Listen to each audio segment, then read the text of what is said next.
제497회입니다. 지금 다루고 있는 업과 양식업에서의 미세 플라스틱 세 번째 시간이고요. 오늘은 챕터 4하고 챕터 5를 공부하시겠습니다. 발자를 맡은 이종수입니다. 지금부터 시작하겠습니다. 화장은요, 미세 플라스틱과 수생생물과의 상호작용이고 4.1에는 실험실 환경에서 확인된 미세 플라스틱의 상호작용 및 영향 메커니즘, 4.2는 환경 내 미세 플라스틱과 상호작용하는 생물상 관찰 결과, 4.3은 생태학적 영향입니다. 네, 그럼 4.1을 시작해 보겠습니다. 실험실 노출 실험에서의 일반적인 고려사항으로는 단기간에 걸친 높은 수준의 미세 플라스틱에 노출되는 급성 노출 실험이라는 그런 특징이 있습니다. 한 가지 또는 한 생에서 단계의 개체들로 구성된 작은 샘플 크기, 그러니까 샘플을 50개, 100개 이렇게 정해서 한다는 얘기죠. 그리고 플라스틱 형태가 대부분은 구형 형태로 실험을 한다고 합니다.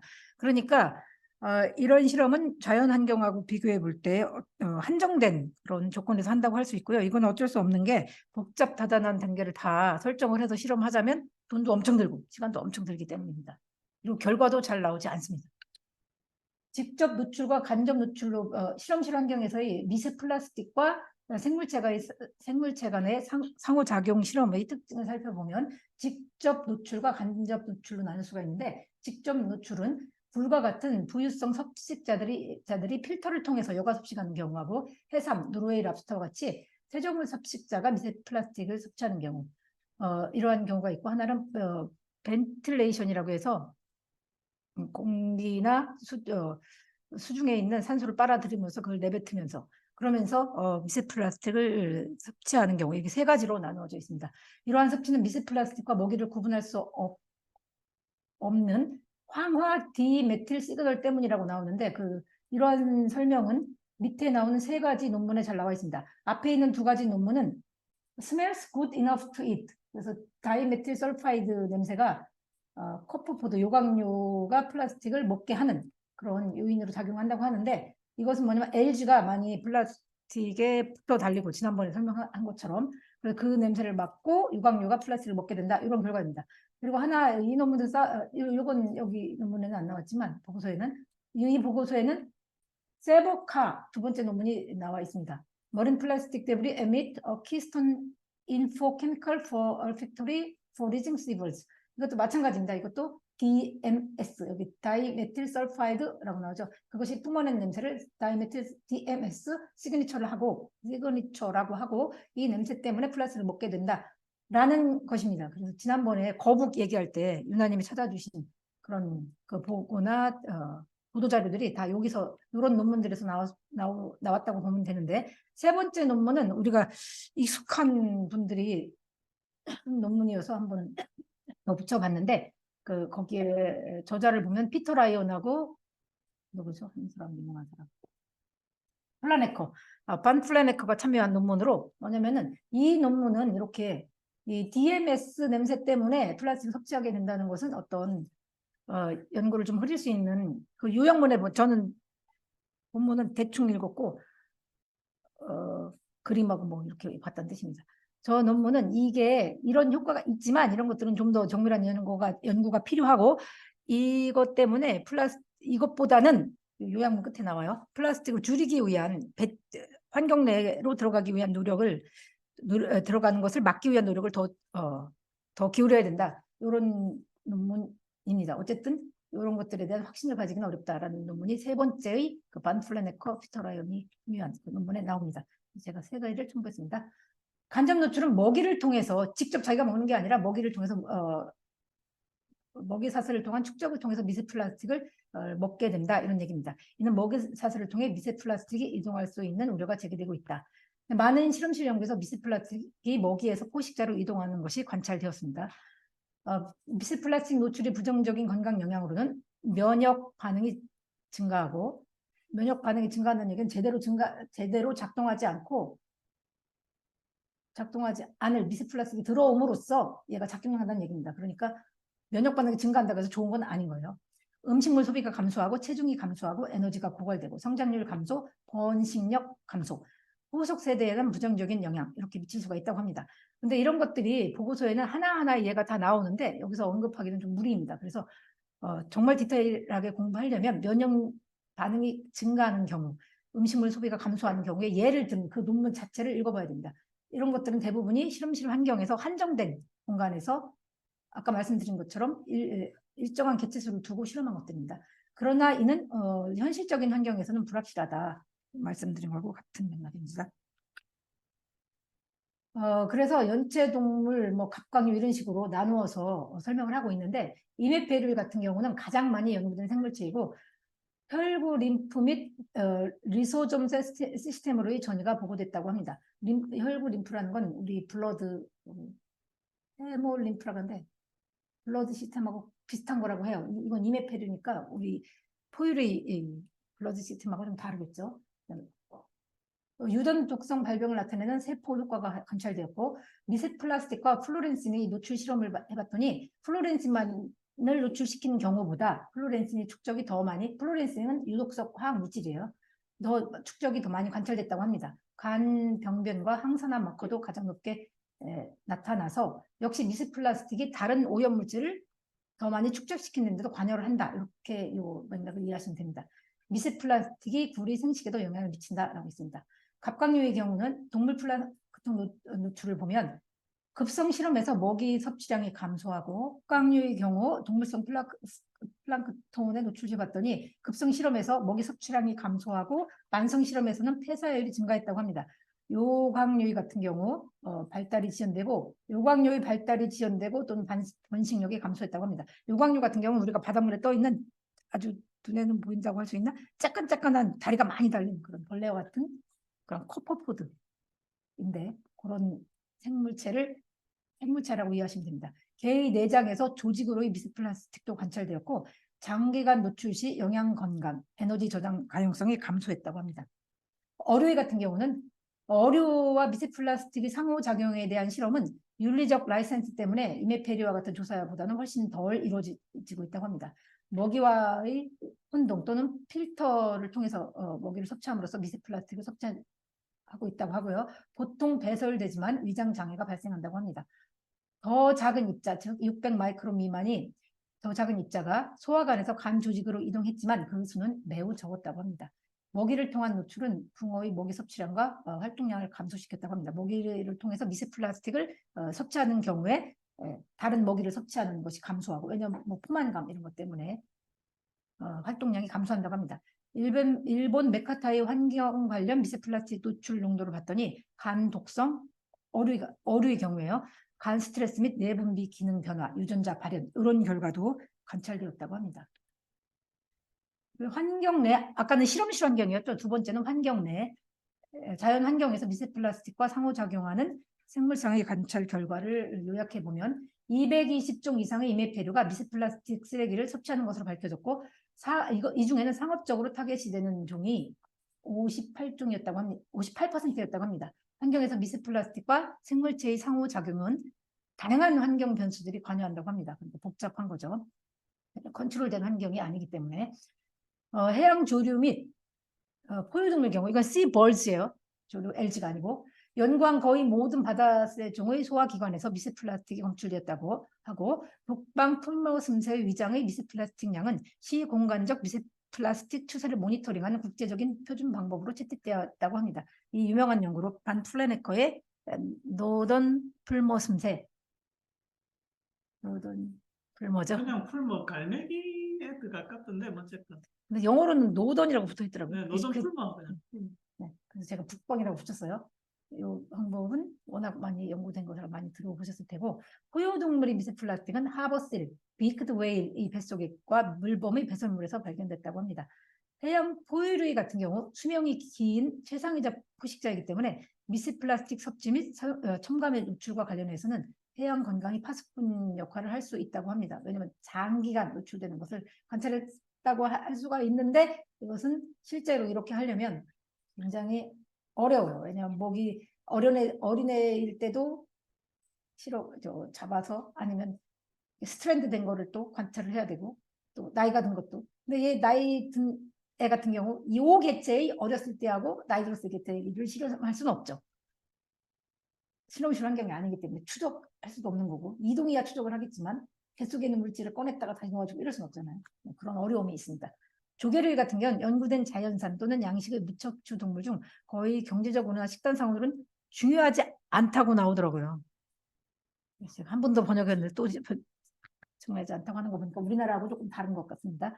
몇몇 연체동물 또는 몇몇 연체동물 중은 미세 플라스틱의 보유량에 따라서 차이가 많이 베리에이션이 큽니다. 그래서 보고서에 보면 수치들이 나오는데 어떤 것들은 높고 어떤 것들은 낮고 이렇게 이해하시면 되고, 양식 조개류와 야생 조개류의 미세 플라스틱을 비교했는데 이거는 중국 결과인데 양식장에서 더 미세 플라스틱 농도가 낮았습니다. 결론 짓기를 양식장 수질이 좋았다 이렇게 결론을 내리고 있는데 또 다른 연구들은 그렇지 않다라고 합니다. 그러니까 양식장 환경이 더러우면 미세 플라스틱이 자연환경보다 더 많이 축적될 수가 있습니다. 어류 같은 경우 어류는 많은 상업종 어종을 포함하여 야생에서 잡힌 어류의 소화관에서 미세 플라스틱이 발견되었습니다. 점점 더 많은 연구자들이 마켓에서, 그러니까 커머셜 마켓이에요. 미세 플라스틱의 연관성 때문에 상업적으로 중요한 어종에 초점을 더 맞추고 있습니다. 이건 당연한 거죠. 그냥 상업적으로 가치가 있는지 없는지. 그리고 상업적 마켓에서 유통되고 있다는 얘기는 인간이 섭취할 수도 있는 그런 연관성을 같이 가지고 있기 때문에 여기에 초점을 맞추어서 연구를 하고 있다고 합니다. 야생 생선, 제가 생선이라고 쓴 단어는 어류가 아니고 생선이라고 하는 건 여기는 푸드로서의 생선을, 피쉬를 의미합니다. 야생 생선 내장에서 미세 플라스틱의 수치는 낮았고 관찰된 종들에서 미세 플라스틱의 섭취 비율도 아주 다양했습니다. 이들 생선의 섭취에서 오는 영향에 대한 섭취에서 오는 영향에 대해서는 거의 알려진 바가 없다. 그러니까 인간이 이것을 섭취해서 얼마나 영향이 있을 것인가에 대해서는 알려진 바가 없고, 그것을 5장에서 다루고 있지만 5장에서도 그 모호한 얘기는 비슷합니다. 왜냐하면 특히나 또 내장을 먹는 경우, 내장을 안 먹는 경우 이렇게 구분하고 있지만 영향을 미친다고 결론 지을 수는 없다. 이런 게 결론이에요.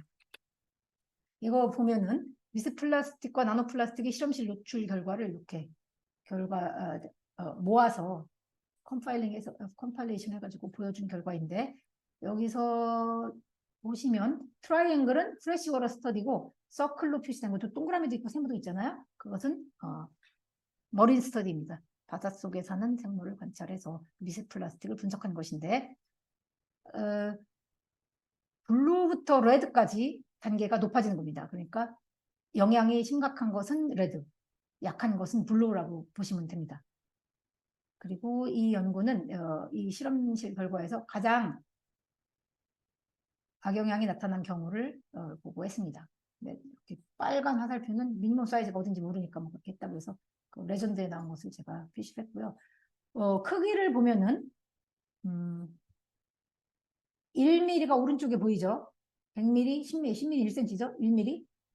그 다음에 0.001까지가 1 마이크로미터입니다. 그 이하로 갈수록 0.001, 0.00001 나노 수준으로 간다고 할 수 있습니다. 그럼 거기서 볼 때 우리가 나노 수준으로 이렇게 한 번째, 두 번째, 세 번째 가로축의 바 이하로 관찰된 것은 나노 수준의 노출 실험을 했다. 이렇게 이해하시면 됩니다.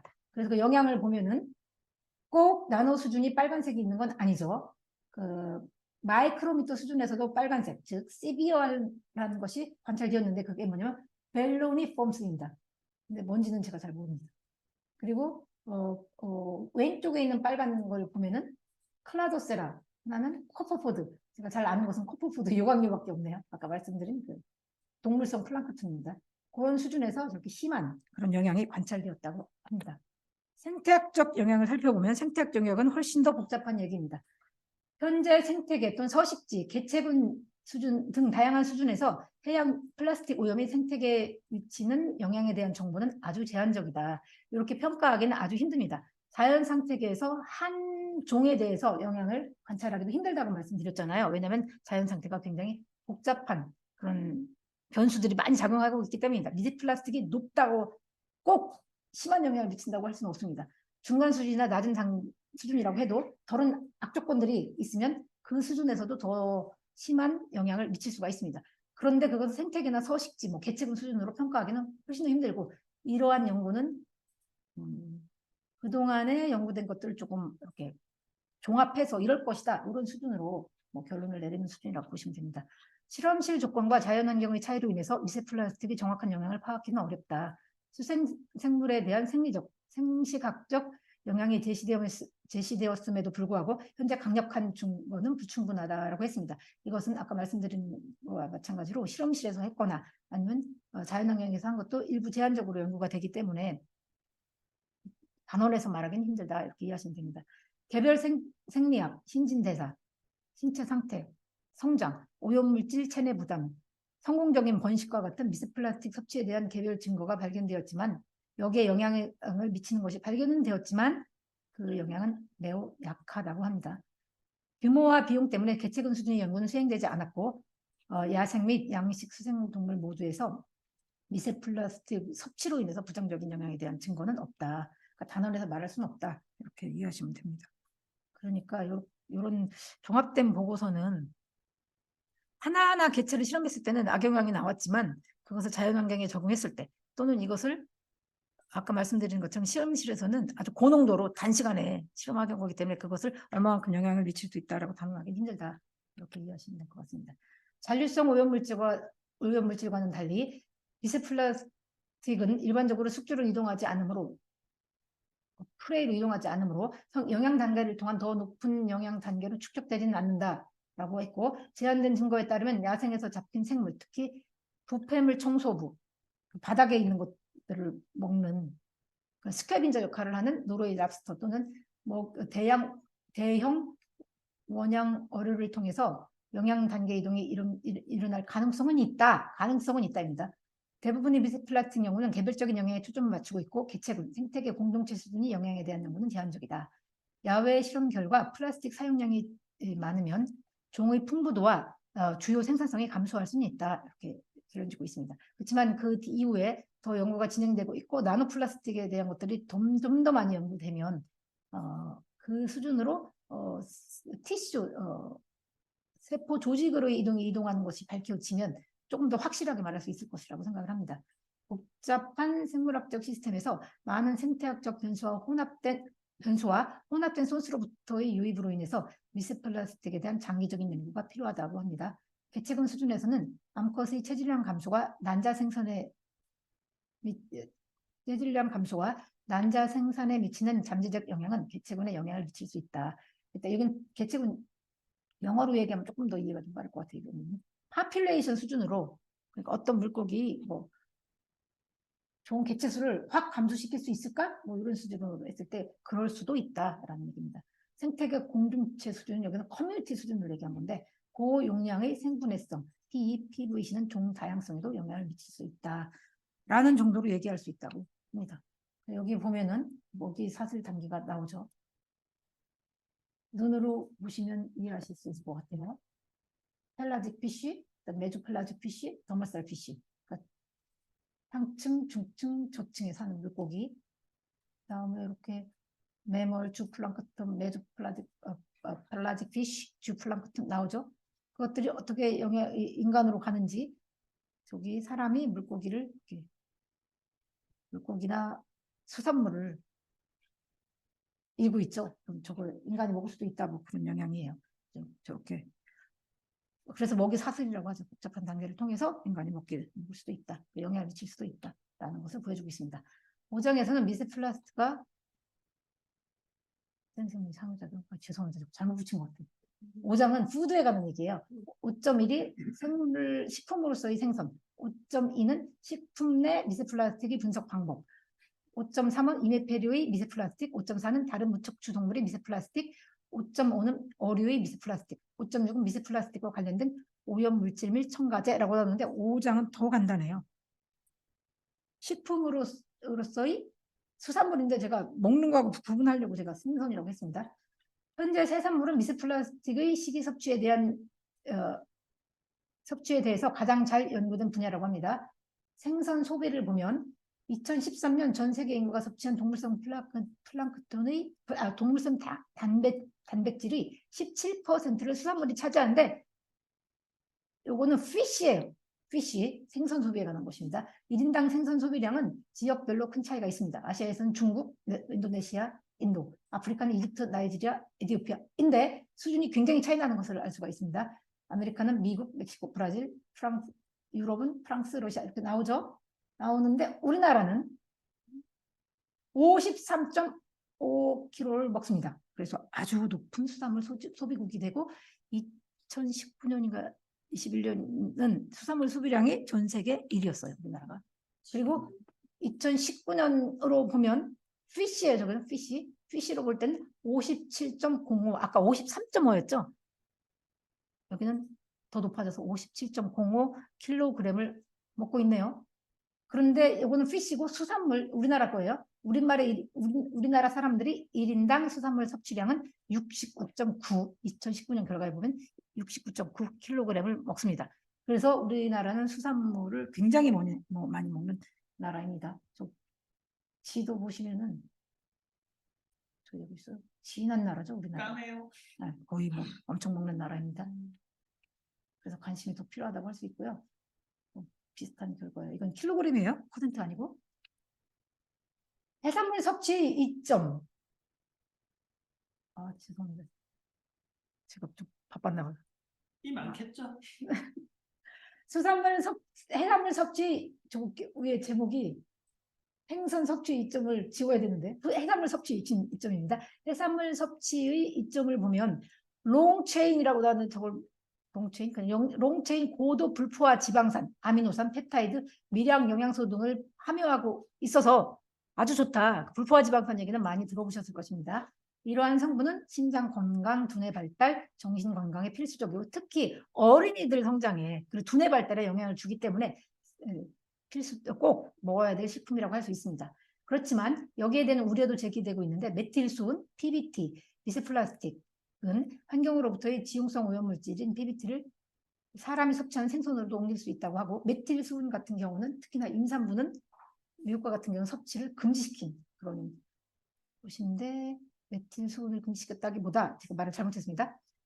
메틸수은이 많이 포함된 생선은 임산부는 먹지 말라고 아예 금지시킵니다. 그것이 뭐냐면은 고등 생선입니다. 참치 특히 참치캔을 먹지 말라 이런 것도 있고 우리나라에도 이거를 많이 지침으로 내리고 있더라고요.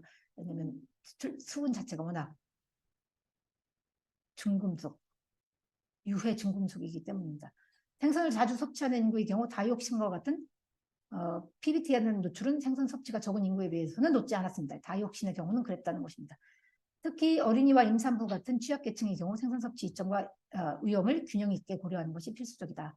오염된 생선 섭취를 제한하는 것은 바람직하지만 전반적인 건강 유지를 위해서는 안전한 수산물 섭취를 통해서 필수 영양소를 섭취하는 것도 중요하다고 할 수 있고 특히 미국과 같이 육류를 통해서 단백질을 충분히 섭취할 수 있는 나라는 괜찮은데 그러지 않고 특히나 디벨로핑 컨트리 같은 경우에는 기르는 게 열악하기 때문에 수산물을 잡아서 단백질을 섭취해야 되는데 이런 경우는 비스플라스틱 때문에 먹지 말라 이렇게 말하기도 힘들고 그런 경우에 제일 좋지 않은 경우는 성진국들이 디벨로핑 컨트리들이 수산업을 유지시키지 못하게 뭐 거기 갔다가 쓰레기도 붓는 경우가 많다고 하는데 그런 날이 앞바다에 같은 경우 그런 경우는 정말로 하지 말아야 될 나쁜 행위라고 생각을 합니다.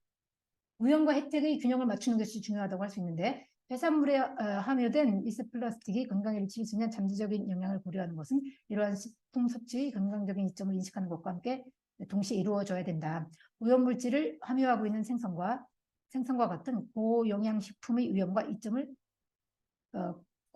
균형 있게 고려하려면 과학에 기반한 건전한 조언이 필요하다. 전문가 자문에서는 필수 영양소 공급, 관상동맥, 심장질환 사망률 감소, 태아와 유아의 신경발달 지원을 위해서 생선 섭취의 중요성을 강조하고 있다고 합니다. 위험을 최소화하고 이점을 극대화하려면 생선의 영양소, 오염물질 수준에 대한 지역별 데이터베이스를 유지하고 효과적인 위험 관리 그리고 커뮤니케이션 전략을 개발하는 것이 중요하다고 할 수 있습니다. 식품 내 미스플라스틱을 분석하는 방법이 짧게 나오는데 식품 내 미스플라스틱을 분석하려면 추출, 유관 탐지, 확인 우리가 알고 있는 그런 단위가 필요하다는 얘기예요. 나노플라스틱은 크기가 작기 때문에 검출이 어렵고 적절한 분석 방법이 아직 개발 중이다. 하지만 라만 스펙트로스코피로 분석을 하고 있고 근데 문제는 이 라만 스펙트로스코피 분석이 어렵다는 거예요. 장비도 비쌉니다. 크기를 작은 거를 분석해야 되기 때문이겠죠. 그래서 이런 것들을 제대로 분석하는 실험실은 사실 세계적으로도 많지 않다고 볼 수가 있어요. 그래서 장비도 좀 싸줘야 되겠고 연구가 좀 더 확대되어야 된다고 생각을 합니다. 이런 것들이 명확하게 밝혀지려면 그런 것들이 이루어져야 된다고 생각을 하고요. 이맵 5.3부터 5.6까지는 보고서 자체도 간단히 나오고요. 여기 보면은 이메페리오에서의 플라스틱 연구 결과를 보면 average number of plastic per gram 이메페리오의 그램당 미세 플라스틱이 몇 개 관찰됐느냐라는 결과인데 0.36, 0.20 쭉 하다가 34, 2.2, 4.0 중국과 같은 경우 이렇게 4.0 이렇게 한 자릿수 숫자죠. 근데 유럽과 같은 경우는 소수점 한 자릿수 숫자로 나왔습니다. 그런데 한 가지 뉴펀들랜드 캐나다예요. 캐나다에서 34개가 발견됐는데 실제로 24개는 에어 컨태미네이션이었던 겁니다. 제 기억에 그러네요. 24개 맞네요. 그래서 20개네요. 지금 한 번 더 확인해야 될 것 같아요. 20개였는지 24개였는지 20개였겠죠? 그러니까 바로 20개 수준으로 에어 컨태미네이션이 일어났어요. 그래서 중국 같은 경우 한 자릿수라고 이해하시면 된다고 합니다. 그러니까 이 얘기는 뭐냐면 미세 플라스틱을 실험실에서 관찰할 때는 에어 폴루션을 에어블랑크 실험을 통해서 이것을 이렇게 잘 빼내야 돼요. 어쨌든 저는 갑자기 너무 높아서 다른 무척추 동물과 어류 미세 플라스틱 살펴보면 다른 무척추 동물 내 미세 플라스틱은 북해와 아일랜드 연안 지역의 일반 새우와 노르웨이 랍스터에서 미세 플라스틱의 농도는 측중량 기준으로 해서 0.03에서 1.92 범위라고 합니다. 아까 중국 범위에 약간 못 미치지만 소수점 둘째 자리에서 시작을 하죠. 다른 지역보다는 조금 낮아요.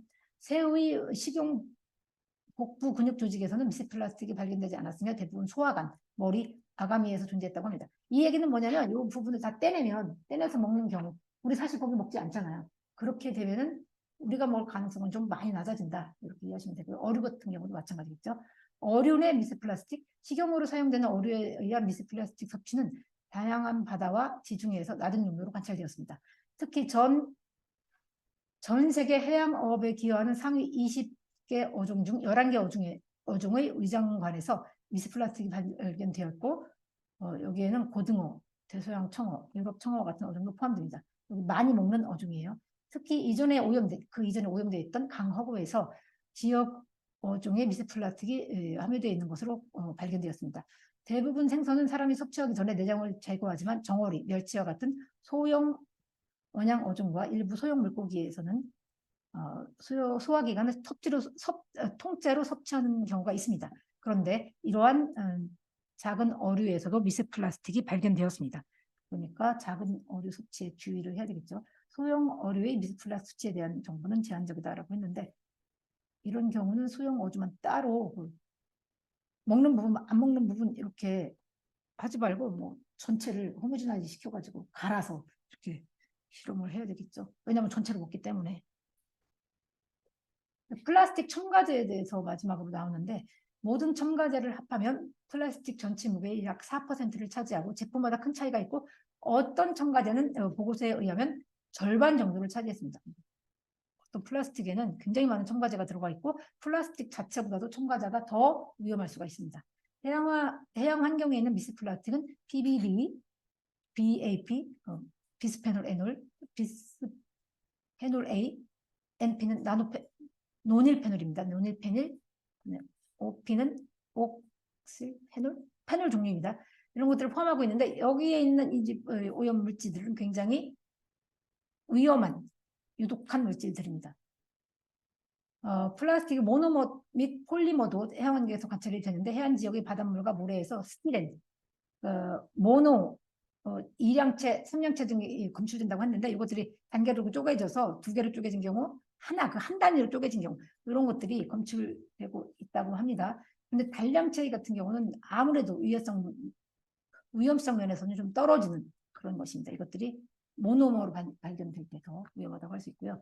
비스페놀 A 같은 경우에는 폴리카보네이트 플라스틱 구성 요소로 사용되기 때문에 조금 더 폴리카보네이트가 만약에 섭취할 경우는 더 위험하다고 할 수 있다. 이런 것들을 보고서는 그렇게 나오지 않지만 그렇게 이해해도 무방할 것 같습니다. 비스페놀 A 자체가 독성 물질이기 때문에 잔류성, 생체 축적성 독성 화합물 보면 잔류성 물질, 축적하는 물질, 바이오 큐뮬리티브 톡시컨트 이런 뜻입니다. 그런 물질을 보면 소수성 특징으로 인해서 난분해성 오염물질이죠. 팝스는 미세 플라스틱에 많이 축적됩니다. 하필이면 플라스틱의 성질도 소수성이고 이 뭐죠?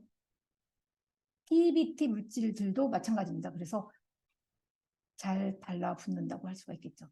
하양 미세 플라스틱에서는 다이옥신은 발견되지 않았지만 이 뒤에 나열한 것은 팝스 물질들입니다. 난분해성 유기화학 물질들이 발견되었습니다.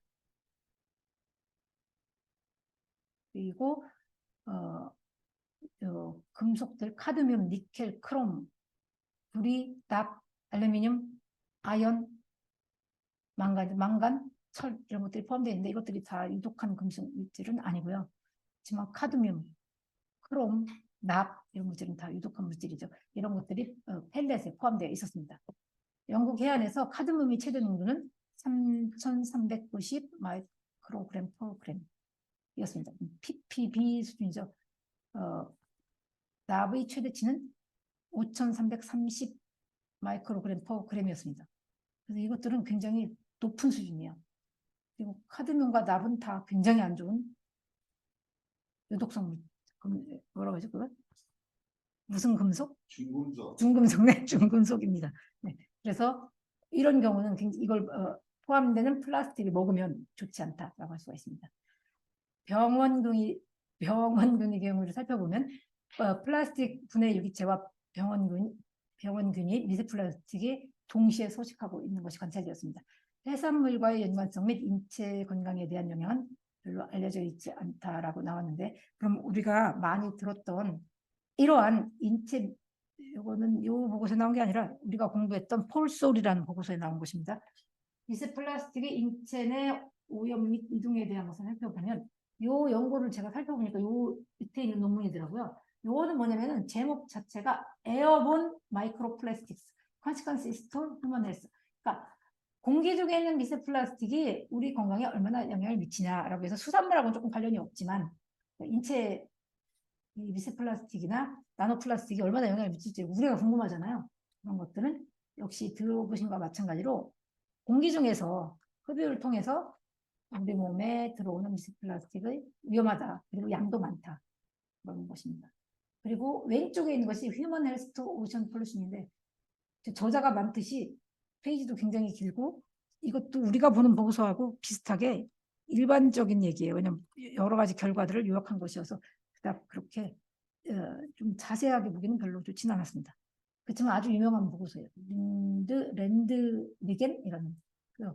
요거 여기 두 보고서 둘 다 왼쪽에는 둘 다 보고서가 굉장히 인용이 많이 돼요. 왜냐면 이런 것들을 뭐 요약해서 보고했든 어쨌든 간에 이렇게 결과들을 요약해서 보여주고 있기 때문에 인용이 많이 되는 보고서입니다. 오른쪽에 있는 거 보면은 우리가 봤던 거 오른쪽 그림 중에서 왼쪽 옆에 있는 푸드에 관한 그런 보고서가 있죠. 슈거, 허니, 솔트, 피쉬 앤 셀피쉬 나오죠. 이것들은 개체당 몇 개를 포함하고 있냐였어요. 그리고 그거에 대한 원 보고서가 여기 가운데 쬐끈한 Non-Fallen Particles in Honey and Sugar라는 리베사이트 앤 리베사이트라는 논문입니다. 원문을 이걸 참조하시면 되고 거기에서 제가 궁금한 것은 사이즈가 얼마였는지 좀 궁금해서 봤더니 여기 그거 부분만 제가 결과에서 발췌해왔습니다. 사이즈는 had a size of about 10 to 20 마이크로미터죠. 그런 사이즈의 미세 플라스틱이 관찰되었다고 합니다. 우리가 많이 들었던 태아의 태반에 미세 플라스틱이 얼마나 검출됐는지입니다. 당연히 검출되었다고 4개의 태반에서 12개가 관찰되었어요. 그런데 이것도 사이즈가 저는 나노 사이즈만 되어 이렇게 이동하는 줄 알았더니 그렇지 않았어요. 저는 그게 궁금했는데 그게 range from 5 to 10 마이크로미터입니다. 그래서 5 마이크로부터 10 마이크로미터의 사이즈가 이동을 했다고 합니다. 그래서 꼭 진짜 나노 사이즈로 굉장히 작은 것만 이동하는 건 아니더라고요. 미세 플라스틱이 굉장히 위험하다고 해도 이제 과장은 아닐 것 같은 생각이 듭니다. 그리고 또 하나 혈액, 두뇌 이런 것들이 있는데 시간 관계상 제가 그것들도 사이즈가 얼마인지 어떻게 실험했는지 이것들은 라만 스펙트로스코프로 분석했다고 나와요. 왜냐하면 20마이크로 이하는 우리가 알고 있는 FTIR로 분석할 수가 없어요. 그래서 라만으로 분석을 했을 때 이렇게 많이 관찰되었다고 합니다. 여기까지가 발제한 내용이고요. 키오스트에서 생물 실험한 경우에만 최근 것을 제가 가져왔어요. 요약은 저기 노란 박스에 있는 것만 보시면 됩니다. 상업적으로 중요한 6어종의 물고기에 대한 플라스틱 섭취 연구를 살펴봤더니 물고기 위장 내 플라스틱을 분석했어요. 섭취 빈도는 0에서 8%, 플라스틱 크기는 5에서 10 마이크로미터의 파편 형태가 발견됐다고 합니다. 어떤 물고기를 분석했는지 보시면 우리가 다 흔히 먹는 넙치, 볼락, 쥐치, 삼색이, 홍어, 악이었습니다. 근데 이것은 어디서 발견됐냐? 우리가 먹는 근육 조직은 아니고 GIT라고 나오죠. 네 번째 줄에 gastrointestinal tract, 즉 위장, 소화계통. 그래서 이런 물고기를 먹을 때는 소화계통을 다 제거하고 드시기 바랍니다. 두 번째 논문은 크기가 0.2에서 20mm 에 속하는 동물성 플랑크톤 크기가 그랬다 있는 거예요. 미세플라스틱 잡고 동물성 플랑크톤의 미세플라스틱 섭취를 연구했습니다. 플랑크톤에 의한 플라스틱 섭취와 수층 내에서의 수직적 움직임을 24시간 동안 관찰했습니다. 섭취된 플라스틱의 평균 개수는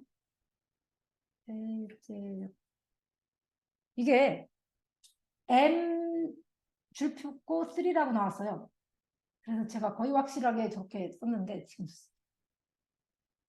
저 단위가 맞는지 모르겠네요. 저거 제가 또 붙였는데 저기 있잖아요. M3 있는 걸 지우면 지금 보니까 잘못 붙인 것 같은 느낌. M3는 엄청나게 큰 단위이기 때문에 뭘까요? 지워볼까? 미터 세제곱 아니에요?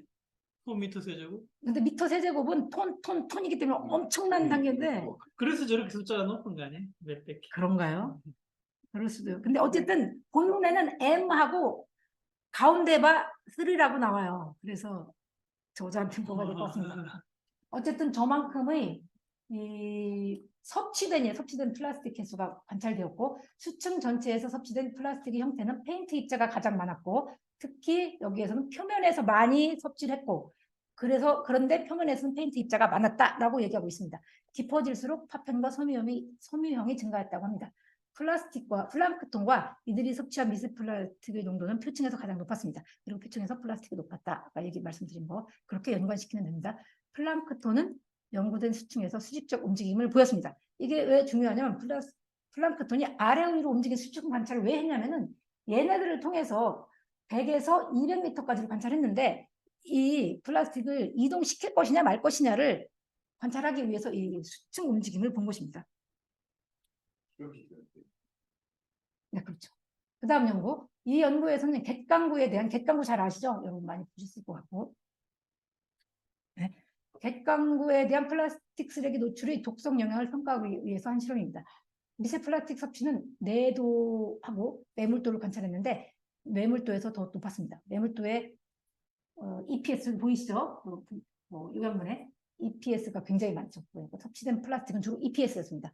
RNA 연구 결과 대사작용, 미토틱 셀 사이클 레귤레이션 뭔지 잘 모르지만 안 좋은 것 같죠. 저 레귤레이션 조절작용인데 이 조절작용에 그리고 면역체계에 심각한 변형을 일으켰다고 합니다. 매물도 갯강구에서 뉴로스테로이드 인 더 브레인입니다. 뉴로스테로이드라는 거 보니까 뭐냐 구형의 어떤 나쁜 우리 보면은 혹이 발견되듯이 그런 것이 발견된 것 같아요. 코티졸, 프로게스테론의 변화가 일어났다고 합니다. 그러니까 악 영향을 일으켰다 이렇게 보시면 됩니다. 이것이 2023년, 2022년 키오스트 연구 결과입니다. 생물에 관한 것, 생물에 관한 연구가 훨씬 더 적었어요. 제가 구글 스칼렛에서 찾아봤을 때는 더 많은 것들은 모니터링 연구 결과입니다. 얼마나 미세플라스틱이 많은지, 나노플라스틱이 얼마나 검출되어 있는지에 대한 연구는 이거보다 더 많고 이것들 같은 경우는 생물체 영향만 제가 발췌해 온 것입니다. 네. 하나 더 예를 들면 붉은 바다 거북이 아래서 여기 실험이 이것도 보고서에 나오는 거예요. 노른자와 배아의 간 시료에서 미세 플라스틱을 검출하고 바이오마커로서의 역할을 평가해보기 위해서 이 실험을 했는데 5개의 노른자와 배아의 간에서 미세 플라스틱을 라만 분광법, 즉 라만 스펙트로스코피로 관찰을 했습니다. 노른자에서는 15개, 간에서 6개의 미세 플라스틱이 관찰되었고 하지만 간에서 발견된 미세 플라스틱과 멜라노 마이크로파지 사이에서만 상관관계가 관찰되었다. 이건 제가 설명을 조금만 드릴게요. 이 연구 결과 미세 플라스틱이 간 조직에 어느 정도 영향을 미친 것으로 관찰된다 했는데 이 실험은 제가 알을 어떻게 관찰했는지 너무 궁금해서 본문을 읽어봤어요. 붉은 바다 거북 알을 살아있는 것을 갖다가 관찰하는 것은 이건 굉장히 윤리적으로도 법적으로도 문제가 될 거라고 생각을 해서 이걸 어떻게 연구했을까가 궁금했는데 죽은 알을 가져다가 연구를 했다고 합니다. 그랬는데 이것도 신기한 게 이 노른자 먹은 간은 뭐냐면 배아라고 나오죠. 저기 노른자와 배아라는데 배아 알에서 이렇게 태생을 하면 막 모양을 갖출 거 아니에요. 그 모양을 갖추면서 얘가 알이 딱 깨지고 배아가 이렇게 나왔는데 아기가 나왔는데도 얘들이 노른자를 이렇게 품고 있어요. 유튜브 치시고 저도 유튜브를 한번 쳐봤는데 어떤 사람이 그 단계도 유튜브로 촬영한 것도 나오더라고요. 이게 제가 거북이라고 이렇게 아기가 있으면 지가 태어났는데 알을 깨지고 나왔는데도 이렇게 노른자를 이렇게 닿고 있더라고요. 영양분을 섭취했을 거 아니에요. 근데 사람 같은 경우는 태초가 끊어져서 이게 완전히 끊긴 건가? 얘는 거북이라서 그렇지 않은지 이렇게 가지고 있어요. 그래서 요 노른자하고 이 태아의 간을 관찰했다 이 얘기예요. 노른자에서는 15개, 간은 6개. 이 얘기는 뭐냐면 이 태아를 통해서도 거북이도 미세 플라스틱이 같다. 이 얘기를 나타내주고 있는 거예요. 그리고 네 번째 거 동그라미 간에서 발견된 미세 플라스틱과 멜라노 마이크로파지 사이에서만 양의 상관관계가 관찰됐다는 것은 마이크로파지라는 얘기 많이 들어보셨죠? 실험을 할 때 얘가 반응을 나타내면 얘가 어떤 영향이 있다. 이렇게 관찰된다. 이렇게만 이해하시면 돼요. 저도 자세히는 몰라요. 그렇게 되기 때문에 간에서 미세 플라스틱이 많으면 영향이 딱 관찰된다. 이렇게 이해하시면 되는데 간에서 발견된 미세 플라스틱 이 2개가 양의 상관관계를 가졌다. 그랬는데 발견된 걸 노른자에서 더 많았죠? 근데 보면 간에서 6개가 발견됐고 거기 마이크로파지도 6개의 경우에서 관찰했을 거 아니에요. 그러니까 상관관계를 뭐 어떻게 관찰했을까요? 6개를 가지고 점을 찍어서 관찰했겠죠. 뭐 그랬다고 합니다. 그래서 여기서 시사점은 거북이도 알을 통해서 미세 플라스틱을 보낸다. 이렇게 이해하시면 됩니다. 제가 준비한 발제문은 여기까지입니다. 제가 좀 양이 많을 것 같아서 말을 좀 빨리 했습니다. 네, 수고하셨습니다. 네, 궁금한 게 있으시거나 뭐 자유롭게 토론하고 싶은 거 있으시면 말씀해 주시기 바랍니다. 이러한 논문의 특징이 사실은 일반적인 것을 요약해놨기 때문에 정말 자세히 알고 싶으시다면 보고서의 본문을 인용된 연구 논문의 본문을 읽어보셔야 되는데 그건 조금 무리고 이렇게라도 요약을 하면 어느 정도 단계까지 연구가 진척되었다고 할 수 있고 제가 조금 아쉽게 생각한 거는 그 물고기나 실험실 환경에서 나노플라스틱을 관찰한 실험 결과가 많이 나온 줄 알았어요. 그랬더니 제가 검색한 거로 그렇게 유용하게 딱 잡히는 게 별로 없었어요. 그래서 다른 것들을 좀 가져왔는데 아무래도 좀 나노플라스틱 인체 영향 이런 것들로 좀 초점이 맞춰져서 그렇지 않을까라고 생각을 합니다. 물론 연구 결과에 찾으면 있겠죠. 어쨌든 우리는 이렇게 외국 사람들이 잘 모르지만 내장을 많이 섭취하는 생선 요리 문화를 가지고 있죠. 젓갈부터 시작해서. 선웅님 손 들었네요? 네, 선웅님 말씀해 주세요.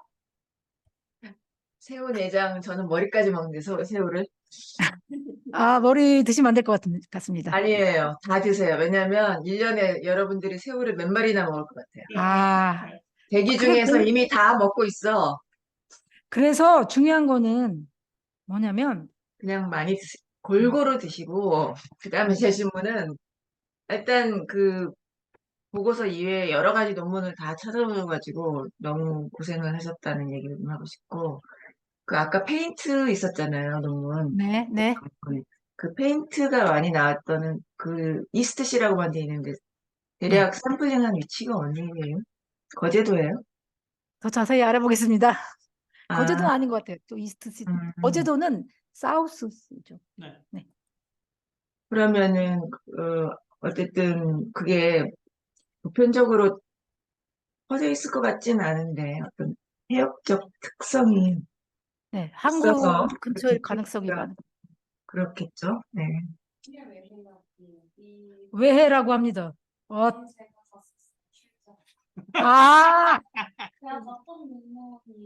안 들려요. 선영님이 그 샘플링에 같이 참여를 하셨다는데 그건 동해 외역이라고 합니다. 이러면 얘기가 좀 많이 심각해지는 게 예전에 플라스틱 파티클이 높았던 송영경 박사의 논문이 있는데 그건 한국 근처거든요. 근데 음. 동해 외로 갔을 때도 플라스틱 파티클이 표면에 많았고 플라스틱 많이 먹었다고 나오거든요. 그래서 나중에 그 논문 좀 공유 좀 해주세요. 네. 왜냐면 이제 우리가 거제대학하고 뭘 하려고 하잖아요. 그리고 조선업계 쪽에 같이 하려고 하는 그 같이 하려고 하는 시도를 하고 같이 하려고 하는데 이런 자료들이 있으면 업계에서 좀 긴장하면서 이런 일에 관심을 가져야 되겠다. 그런 생각이 들어서요. 근데 저거 제가 이거 원문 찾아보려고 했더니 이게 발표 저널 자료요. 페이퍼가 아니고 발표 자료 이거죠. 세븐하이튼 발표 자료네요. 제 얘기는 혹시 논문으로 썼나? 네. 안 하고. 그 이후에 네. 논문으로 내셨는지도 네. 모르는데 네. 제가. 그럼 이 슬라이드 보여주세요. 저만 따로 주세요. 네. 지금 작성하신데. 네, 드릴게요. 네, 고맙습니다. 아, 그리고 한 가지 제가 공부하고 싶은 건 자료를 찾다가 보니까 섬에 있는 작은 나라를 뭐라고 부르죠? 약자로 SI 뭐 있잖아요. 네. SIDS. 무슨 아일랜드. 디벨로핑 아일랜드. 네. 그런 나라들에서는 아까 10단위였잖아요. 100단위로 섭취량이 높아져요. 그 생선, 수산물 섭취량이. 그렇기 때문에 그런 나라들은 굉장히 섭취량으로 볼 때는 위험하지만 보호해 줄 필요가 있죠. 가난하고 거기서 좁은 아일랜드이기 때문에 뭐 단백질을 뭘로 섭취하겠어요? 다 플라스틱으로 섭취하겠죠. 그리고 제가 조금 연관성이 없는 얘기를 좀 하나 하면 소말리아 해적 얘기를 제가 듣다가 거기서 알게 된 게 소말리아가 해적을 할 수밖에 없는 이유 거기에 나와요. 이게 연관이 있긴 있어요. 그 소말리아 앞바다에 심지어 폐기물까지 포함한 그 쓰레기를 왕창 버려서 그 어민들이 완전히 삶이 거기는 정말로 어업을 해서만 살아나갈 수 있는 가난한 나라였는데 어업이 완전히 파괴된 거예요. 그래서 이 사람들이 뭘 하겠어요. 그래서 해적질을 하게 됐다라고 나와요. 그런데 해적질을 지금 거기 뭐 중간 단계가 굉장히 많은데 해적질을 강력하게 제어를 하고 있고 그 배, 뭐죠? 상선이요. 뭐요? 해적을 당할 만한 그 배 옆에 강력한 경찰선이 같이 따라다니고 있다고 합니다. 그러니까 해적을 할 수가 없겠죠. 그래서 지금은 잠잠한데 그 말미에 이렇게 나와요. 그러면 목숨보다 굶어 죽는 것보다 더 무서울 게 어딨냐. 그래서 결국은 해적으로 또 활동을 할 것이다 라고 나왔는데 폐기물 그 수산업을 망개친 만큼 그 앞바다에 버리고 쓰레기도 버린 그 유럽과 이 국가들이 근본적으로 해적 문제 책임이 있다라고 나오고 정말 그 열악한 상황을 제가 유튜브에 어떤 강좌에서 들었어요. 영국이 그 폐기물 버리고 막 했는데 그런 것 같아요. 해적이 산업이 됐어요. 해적하고 거래하는 건데 그걸 영국이 다 해요. 그래서 소말리아는 단속하니까 지금 해적이 아프리카 동부로 다 옮겨가가지고 거기서 그대로 해적 산업이 또 유지되고 있답니다. 아, 그러니까 지금 굉장히 잘 사는 나라들은 정말로 세계 이 책임이 있는 거야. 상징적으로 영국입니다. 아, 그럼 또 쓸데없는 얘기지만 이건 진짜 관련 없는 얘기지만 이스라엘하고 그 네, 팔레스타인 그것도 영국입니다. 완전히 영국이 원조도만 여보세요? 너무 분노합니다. 선진국들 나. 아, 아니 괜히 막 손대렸대요. 네, 유나님. 네, 종수님 지금 말씀해주신 그 소말리아 해적 얘기랑 도서국가의 단백질 흡수량이 그 바다에서 나오는 수산물에 의하고 그래서 플라스틱 섭취량이 높다라는 얘기가 플라스틱 협약에서도 주요 근거로 그 선진국들의 그 활약을 더 기대하는 주요 근거로 활용되는 말이고요. 저도 약간 지금 주제는 벗어나지만 이번 주에 새로 나온 얘기 중에 개미에서 드디어 마이크로파이버가 발견됐다라는 소식이 있었어요. 그래서 그거 공유 드릴게요. 네, 감사합니다. 그냥 모든 생물체에서 미세 플라스틱이 관찰되고 있고 점점 더 심화되고 있다. 심화될 거는 너무나 뻔하다. 플라스틱 오염도는 점점 심해지기 때문에. 네, 맞습니다. 그래서 이게 사실 뭐 지하수를 포함해서 모든 지금 전 지구에 퍼져 있기 때문에 새로울 건 아니고 우리가 발견을 처음 했다 정도의 의미라고 생각하면 좋겠다고 거기도 써 있기는 해요. 네, 감사합니다. 더 궁금하신 거 있으신가요? 하신 말씀. 이거 본문 58페이지 보면 좋겠는데, 어쨌건 이 보고서가 어떻게 보면 좀 시간도 지나고 너무 많은 이제 논문들을 종합을 해놔가지고 좀 나열적이라고 할 수 있는데, 그럼에도 불구하고 이 굉장히 강력한 장점이 뭐냐면 상당한 어떤 생태학 뭐 이런 그 환경관리 이런 데 대한 이제 오버뷰를 가지고 써가지고 지금 이제 이게 나열된 걸 왜 나열했냐면 다음 장에 리스크 어세스먼트와 리스크 매니지먼트로 가기 위해서 이제 나온 거거든요. 그래서 우리 심원준 박사님 늘 강의할 때 이제 위해성 평가가 뭐 어떤 물질이 독성이 얼마나 있냐 더하기 그럼 우리가 거기에 얼마나 자주 노출되냐 두 개를 곱해 가지고 사람이 그게 위험하니까 그때부터 관리를 하자 뭐 어떻게 하자 이제 그렇게 간다라고 얘기를 하기 위한 지금 이제 밑자락을 깔아 놓은 거거든요. 그러니까 이제 결론은 다음 주에 이제 이 쭉 얘기들을 종합해 가지고 그래서 어느 정도 위험성이 있고 사람은 얼마나 노출될 수 있다 수산물을 통해서 뭐 그런 이야기로 갈 거예요. 어쨌든 그런 프레임워크 자체가 재미있고 또 여기 이제 58페이지 보면 지금 이런 이제 생물 58페이지 맞지? 내가 놓쳤네. 어쨌건 이 그 뭐지? 이 생물에 이제 미세 플라스틱이 들어가고 막 하는 것에 어떤 기작과 관련해 가지고 뭐라고 하냐면 그러니까 우리가 실제로 이제 파퓰레이션 레벨의 어떤 평가 그런 게 필요한데 그런 걸 이해하는 데서 중요한 게 이제 스트럭처와 프로세스다. 그래서 그 프로세스에는 또 푸드웹, 뭐 그다음에 경쟁, 그다음에 섭취 관계 막 이런 것들을 이제 이해해야 된다라고 하거든요. 그러니까 그게 이제 대표적인 게 뭐냐면 뭐 생분해성 플라스틱이죠. 왜 바다에서 생분해성 플라스틱이 이렇게 분해가 안 되냐라고 그냥 단적으로 한마디로 얘기하면 미생물들이 먹을 먹이가 생분해성 플라스틱에 있는 것보다 더 좋은 게 자연에 많아. 그러면 미생물들이 생분해성 플라스틱을 안 먹어가지고 분해를 안 시키겠죠. 하여튼 그런 이제 스트럭처와 프로세스를 알아야 이게 실제로 어떤 화학물질이나 이런 게 생물 푸드웹에서 움직일 거고 쌓이고 막 하여튼 그런 걸 이해하는데 필요한데 그거에 대한 정보가 없다라고 이렇게 나와 있거든요. 46페이지네요. 네, 46페이지. 어쨌든 46페이지에 보면 그 얘기가 나오는데 하여튼 이런 것들이 이제 지름금 이 보고서를 쓴 사람들이 가지고 있는 배경 지식이라는 거지. 그래서 하여튼 그것도 재밌고 6장에 나오게 될 리스크 어세스먼트, 리스크 매니지먼트, 리스크 커뮤니케이션도 나중에 이제 그런 좀 관점을 가지고 읽어보시면 재밌을 것 같다라고 말씀드릴게요. 네, 감사합니다. 유나님. 네, 아직 시간 있습니다. 말씀해 주세요. 네, 손을 안 내린 거. 그러니까 네, 네, 알겠습니다. 4분 남았어요. 네, 그냥 저도 덤으로 한 가지 말씀드리면 2022년에 나온 FAO 엘리님이 주신 보고서 있었잖아요. 참고 자료로 네. 피셔리 뭐였죠? 그건 미세 플라스틱하고는 별로 뒷부분엔 관련이 없고 앞부분에 피셔리 요약해 주실 때 그 참고 많이 하셨는데 그 뒷부분에는 정책적인 얘기 많이 나와서 우리 한번 다루면 플라스틱 오염에 대비해서 그 보고서 뒷부분이 좋았어요. 그래서 저는 여기에 뭐 관련된 게 뭐 식품 섭취 퍼센트 뭐 이런 게 나오는 줄 알았는데 그런 게 안 나오고 네. 어업에서의 플라스틱 정책 협약 이런 어떻게 가야 되는지 이런 얘기 좀 나와서 다루면 좋겠다는 생각이 들었습니다. 그 이번 세미나 네. 준비하면서.